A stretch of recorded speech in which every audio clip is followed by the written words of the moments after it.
ఈ వేషాలు వద్దు అని, ఈ వేషాలు అవసరం లేదు. 2 ఉంగరాలు పెట్టుకున్నానని అడుగుతుంటారు కొంతమంది.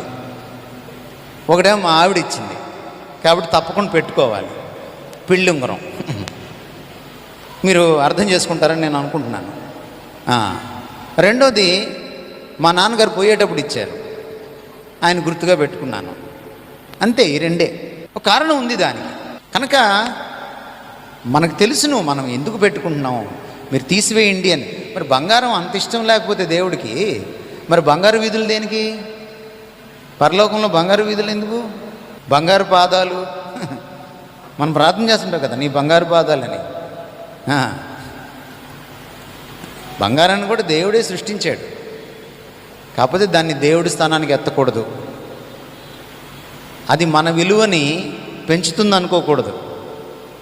మనను బట్టి బంగారానికి విలువ పెరగాలి తప్ప బంగారాన్ని బట్టి మనకు విలువ పెరగకూడదు.